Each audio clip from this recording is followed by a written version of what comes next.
At age 23, I opened my first salon in Cabanatuan City, Nueva Ecija. With an initial capital of 30,000 pesos, I bought an existing salon that was about to close down. This became the first branch of Orange Blush Salon in October 2003. Today, we have 21 salons all over Luzon. But as the business continues to grow, there's still a lot to learn as an entrepreneur. That's why we thought of coming up with this TV program. The goal of the show is to actually inspire and motivate aspiring entrepreneurs in establishing their own businesses. I am Joby Linsangan Moreno, and this is Beauty and the Biz.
It's not a stretch to say that Filipino beauty stands out in the international scene, and more recently, the universe.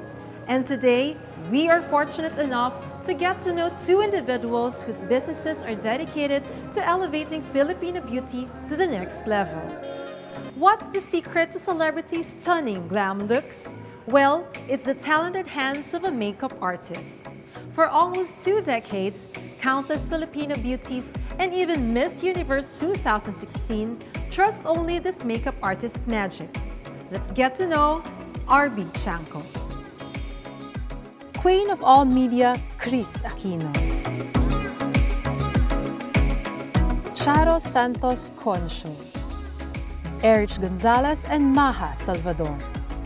What do these beautiful faces have in common? They all are beautified by talented RB Chanco.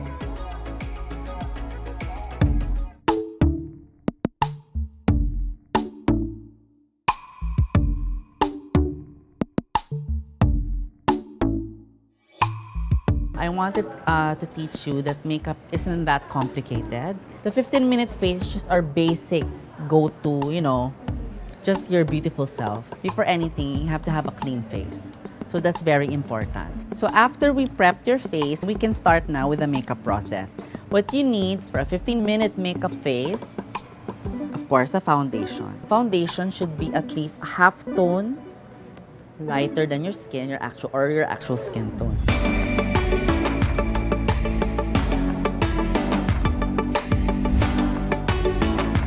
Now we do concealer.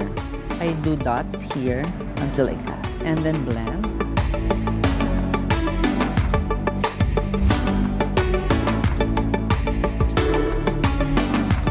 Next, so I'm using a loose powder to set your makeup.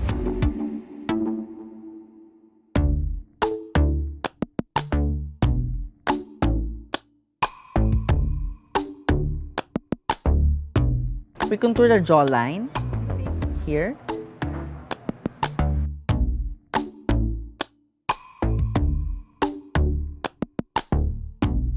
And then we blush.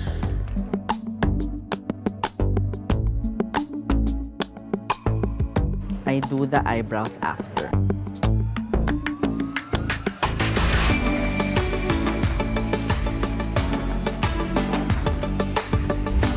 But of course, the eyeshadow.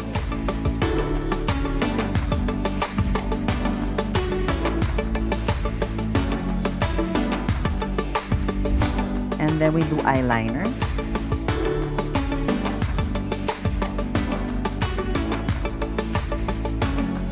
There you go. And then we curl. You curl 3 points, one on the lash root, one in the middle, and one sa tip.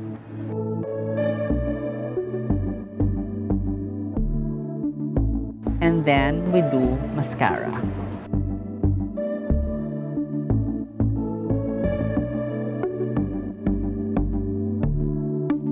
We finish it off with the lipstick.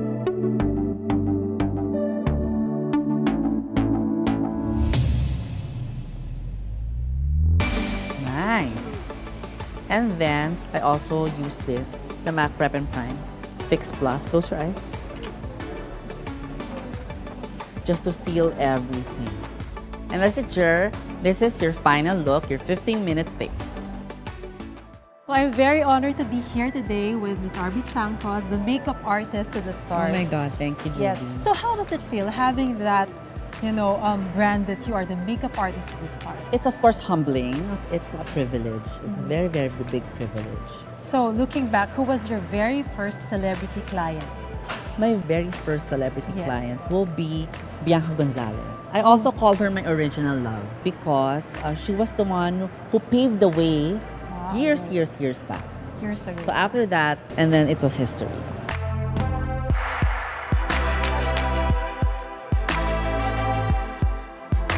This is where it all started 18 years ago. Wow. Yes. So happy to be here. So I'm really, really, really also very, very happy to be shooting here where it all began. When I was in college, I really wanted to do something with the arts.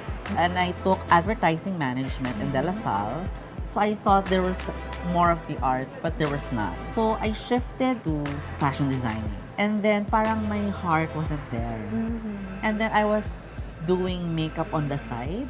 So I have this best friend who started a line and then she told me, bakit ayaw mo na lang mag-makeup? Ang galing-galing mo mag-makeup. So that's where I got the idea of pursuing makeup artistry. For you personally, ma'am, what is a great makeup artist for you?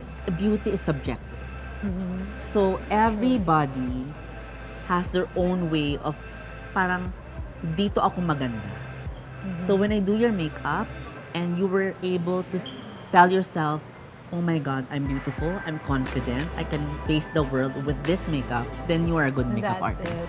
So I know this is a fun job. You seem to be having Yes. fun while you were applying the I'm here makeup. for 7 years. Yes, so- attending to a lot of clients, you know, It must playing be a around with fun colors. job. Yes. Yeah, and this is where I really hone my talent because every day of my life, see how many people the traffic goes in. Yes. So people will have their makeup done. So that I think that's really the best practice you can ever get as a makeup artist. Yes. To do it every day.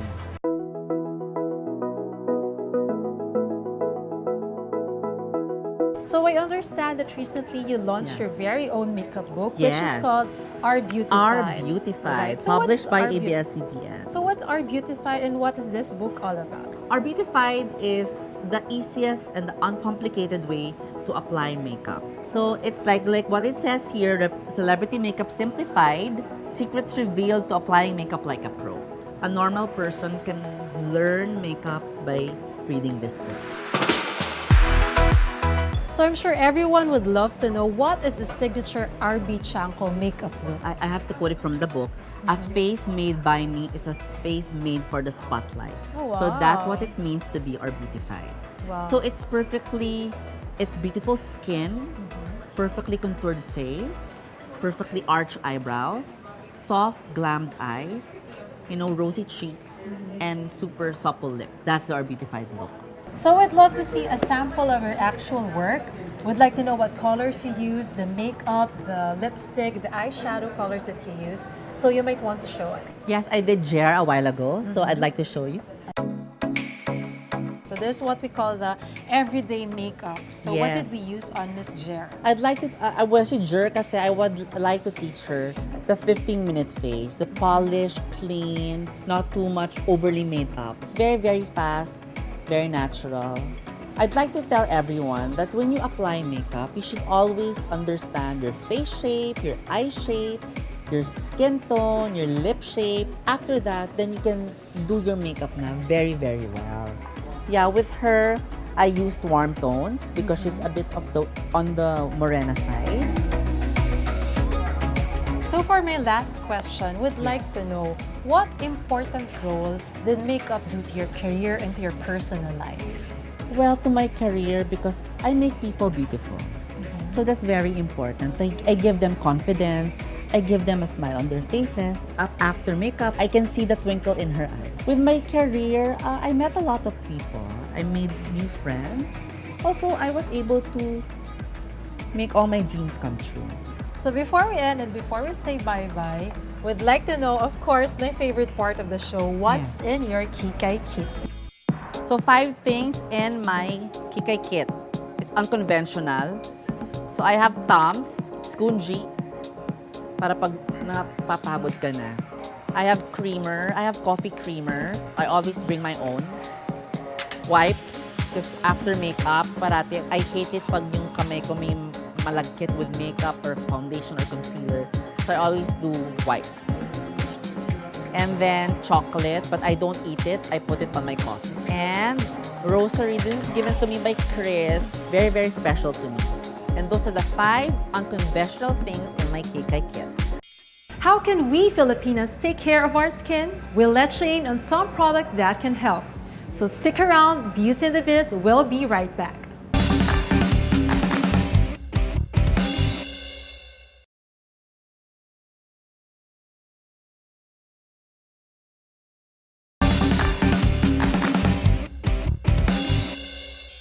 From a world-class makeup artist, we'll come to a full circle and meet an entrepreneur who built a brand known for its makeup and skincare line made specially with the Filipina in mind.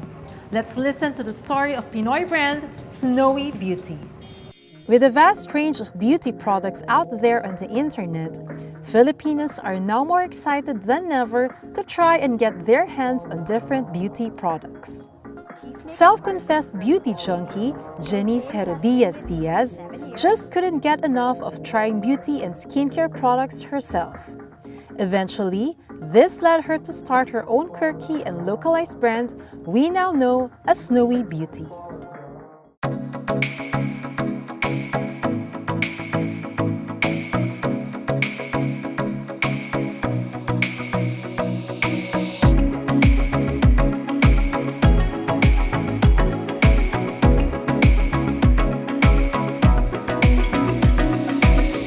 Welcome to Snowy. So we are at the Green Hills branch right now and I'm going to be showing you our bestsellers. So our first bestseller is Black Line. So our Black Line is actually the opposite of what it actually does. It's actually a whitening line and it's usually sold out most of the time. Right now, I'm showing you our Body Ritual Recipes Cleansing Syrup. What makes this special is that it's a 5-in-1 cleansing product. So you can use it for your hands, for your hair, for your body, and even use it as a bubble bath. We have all those variants right there.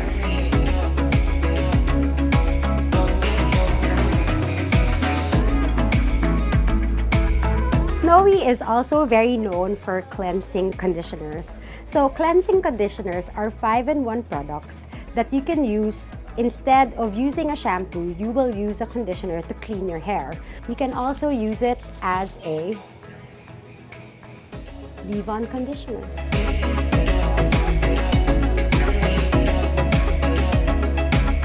And lastly, this is one of Snowy's innovation.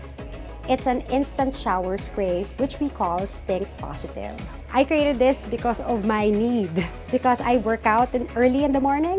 It's an instant shower spray, so I just put it on my hair, around my body, so that I'm gonna be feeling fresh like I just stepped out of the shower.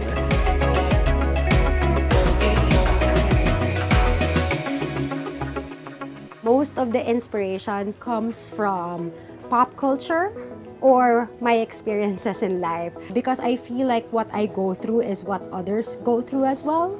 I have a product called It's Okay, It's Alright. And I created those products during the time that I was going through something very, very rough. And I was telling myself that it's gonna be okay. I feel like people can also relate to what I go through because it's real.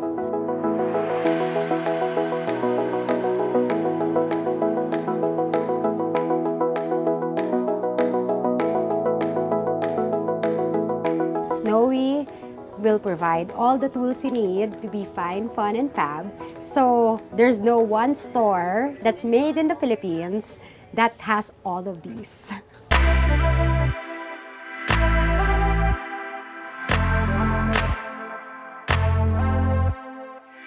Do I plan to expand to more product lines? Yes, we do, because we want to be your go-to place wherein everything is available. One day, we were just on the road, me and my husband, and then I saw a soap supplier. I bought around like 5,000 worth of soaps, and then I gave it away for Christmas. After giving it away for Christmas, people started asking me if I'm selling soap. My husband was like telling me, since you're so into beauty, why don't you enter the cosmetics industry? Why don't you just set up a business? Magbenta tayo ng sabon, right? And in that same conversation, we thought of naming it Snowy because our daughter's name is Snowy. Snowy Beauty had its humble beginnings in 2009. It became a hit in bazaars and grew into a full-blown business later on. I first started selling Snowy in the bazaars just to try out the market and to get the word around. Joining bazaars is actually a good thing because that's where I learned to listen to the customer. So we were selling soaps and people were starting to ask, don't you sell lotions or scrubs?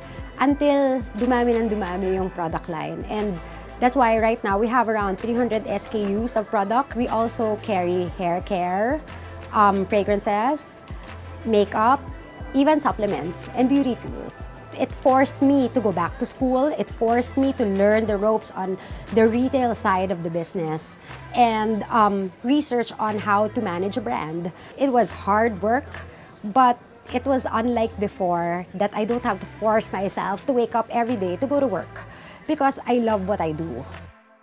Snowy stands for helping people out when it comes to improving lives. Not just our customers, because you know when you fix yourself and all, you're improving self-confidence, motivating people, empowering people, but it's also the people in the organization has to be empowered as well. Before you enter the beauty industry, you have to learn the ropes. You can do your research, you can do your studies, and at the end of the day, it's all about compliance. The goal of Snowy is to uplift the cosmetics industry in the Philippines and to make the Philippines known as a cosmetics capital. You know, nothing mediocre. If you're really passionate about what you do, then you shouldn't be selling mediocre products. Want your Filipino business idea to stand out? Learn a thing or two on how to launch your business from Zara One when Beauty and the Biz returns.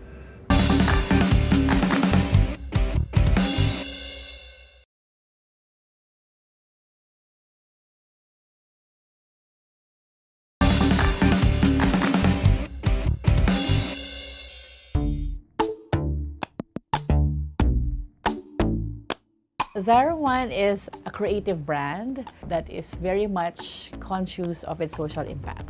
We want to create joyful products and meaningful products with the communities that we work with.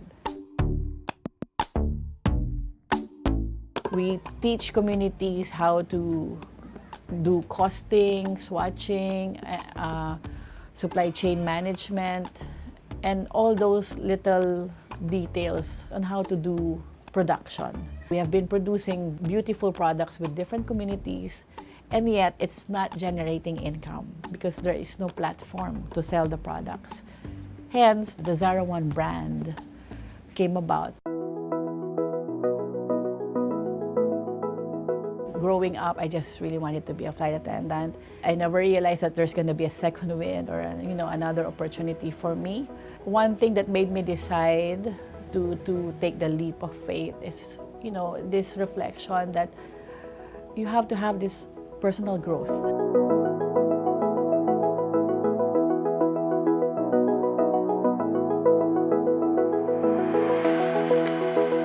Even though you're successful, you're earning well, you're traveling the world, when you reflect and you don't feel and see that personal growth anymore, you really have to think twice.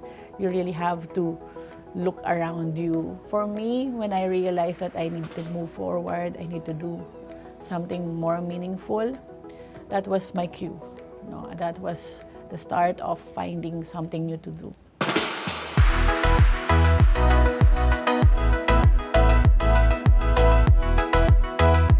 A lot of people are talking about sustainability, social impact, and I know a lot of entrepreneurs also get so intimidated with all those big words.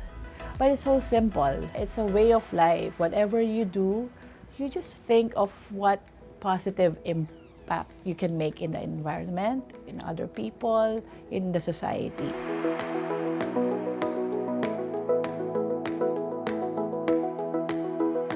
Deciding to be an entrepreneur is really a big decision that you have to make in your life. Although it's a big decision, it should not be hard because starting a business should be fun because you start with passion. Doing something you love is really, really important in the growth and sustainability of that business.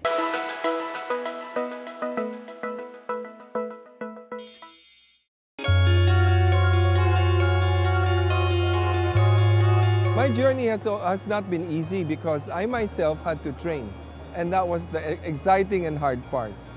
Pack my bags, left for abroad, and the rest is history. So I have a good combination. One half, I'm a business student and an MBA graduate and a teacher. The other half, I'm a skilled baker, knowing the process, the art and the science of baking. You have to have a strategy. It's not enough to just sell and sell. Start small, start right, start smart. Getting into business, being entrepreneur, is like going to war. Be ready to take on the punishment, the punishing hours, the punishing moments. But in the end, you must be able to ask somebody to help you diagnose just what went wrong. 80% of the time, what would go wrong is the strategy. The strategy between product and market. This is very dynamic. A change in one will affect changes in the other. So what is important for you is to constantly keep on piling up on your knowledge based on your experience. And then remember this, when that day comes, you will become the next mentor. It is said that a smile is the best makeup anyone can wear. But sometimes, we need that extra boost of confidence makeup can give. More than that, pursuing it as a passion opens up great business opportunities. Just remember, always be your own kind of beautiful. Once again, this has been your host, Joby Linsangan Moreno, and this is Beauty and the Biz.